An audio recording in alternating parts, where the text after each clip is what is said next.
Get it?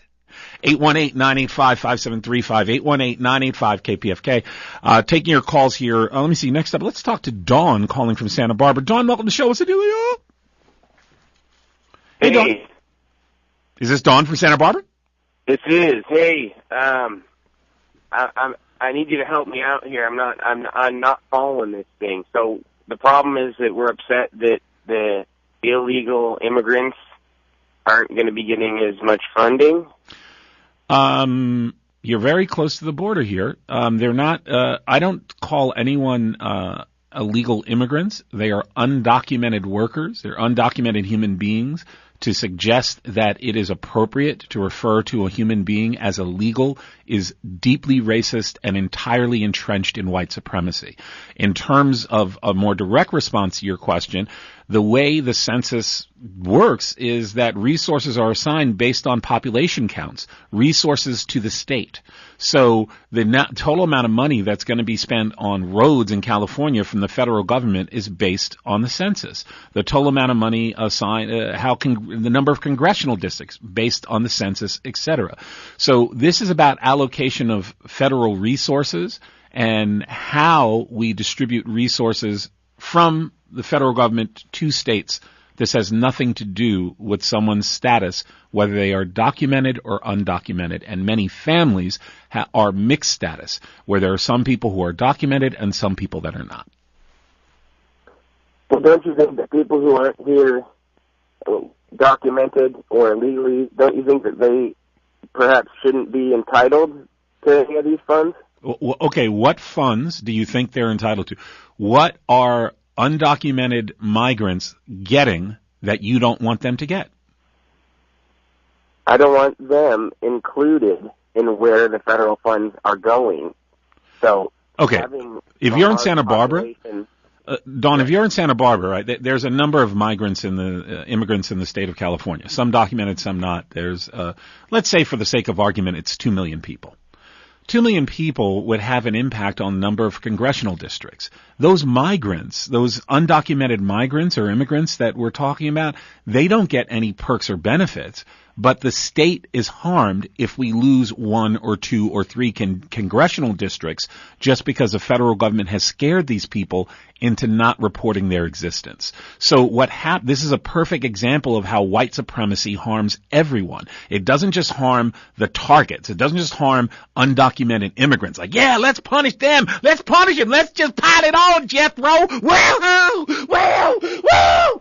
But what happens is we as a state lose resources, benefits, and representation, all while we're simply trying to deny a benefit or resource to an undocumented immigrant that they're not receiving anyway. This is literally the same thing as white people being against health care for all. Because if everyone got free health care, that means that some black guy is getting something for free. God damn it, I'm not on my grandpappy grave.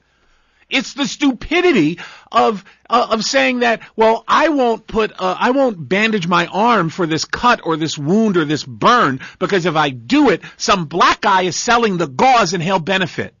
It doesn't even make sense. We're harming ourselves with this. I don't see it that way. I'm not following. Why should California not be punished for breaking the rules? Why should we not be? Well, that presupposes, Dawn, that the rules are being broken by California.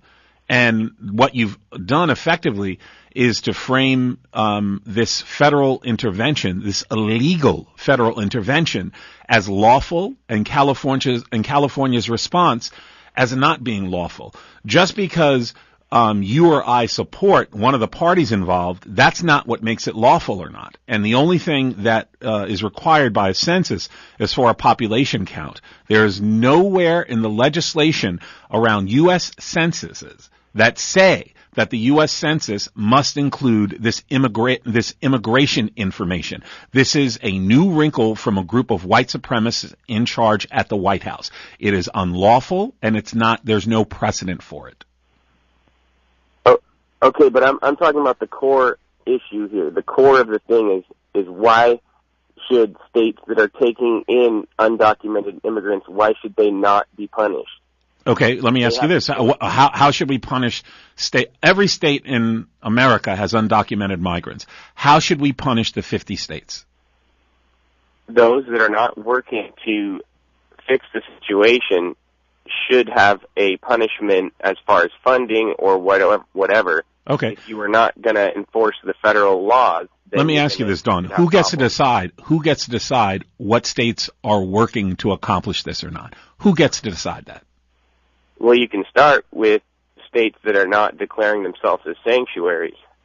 Oh, so what you're telling me is that the people who get to decide are the racists currently in power in Washington, D.C., because these are the people using language about sanctuary states and sanctuary cities and cutting them off. So what you're really saying is that white supremacists in power now in Washington, D.C., we should follow their lead, allow them to come into our state, rip apart families. Some families are mixed status, some are not, but we should allow them to come into our state, rip apart families, do all this harm, separate immigrants from their children while in detention, and we should just allow them to do this. Why? Why should we do it? Because it entertains white supremacists? Because it makes feeble, limp, racist white people feel good? We should do it just because it makes racists feel good while they drink their coffee in the morning? Why should we do this?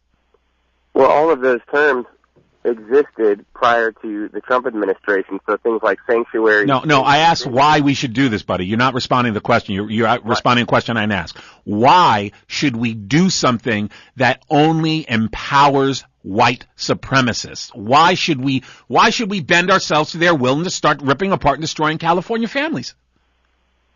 I don't agree that it only benefits white supremacists, which, by the way, that in itself. Okay, I went as long as I could with that white supremacist. It's fine, we can have these discussions, but when I corner you with your racism, here's all you have to do, be like, yeah, well, it just makes me feel good because I'm a big old racist. Or you could say anything else that's legitimate, but changing the topic to something else, that's not going to work, bro. 818-985-5735, that's 818-985-KPFK. You know why? Because this ain't cable, MF! 818-985-KPFK. This is Pacifica. We a little different here, in case you didn't know. These hippies have a different cut to our jib, sir. 818-985